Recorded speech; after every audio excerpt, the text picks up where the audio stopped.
Emily asks, what do you say about the argument that using parallels from the Greek mythology was a way to appeal to people from the Greek culture, but still truthful? And of course, she's talking about the way in which the Bible copied a lot of Greek mythology.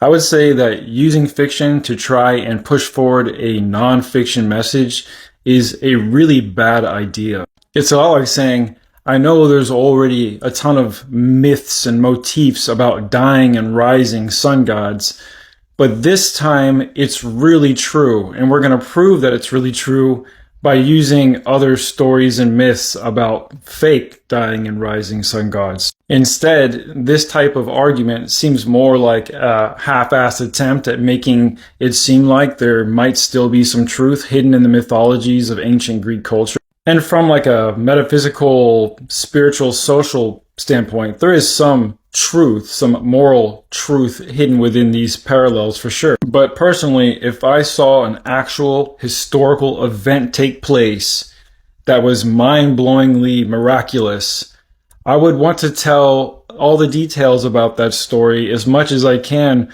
without comparing it to a bunch of fake stories that never really actually happened, because then it would seem like I'm just making up another fake story, which, by the way, is what I'm convinced Christianity in general actually did.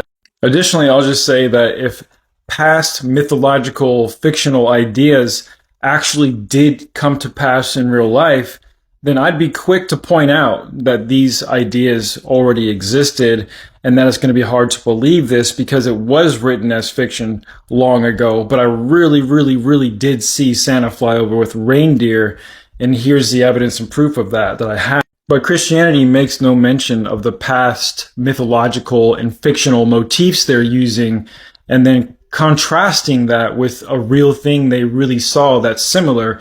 Instead, they kind of hide the fact that all these other motifs and archetypes already existed, acting like their idea is a new and novel one, which points to me, makes it seem even shadier than it already is. But it does bring up a very interesting question, or idea really, and that's the idea that a lot of the original 1st and 2nd century readers of these Greek texts, the early Christian Greek texts, would have probably been familiar with these other motifs and archetypes and would have jumped on the bandwagon of this new spiritual movement, understanding what they're doing, understanding that it's probably not literally true because it is just another new iteration of a similar cult practice. But today's Christians are largely uneducated about Greek culture, the classics and mythology, and they think these things literally actually happened.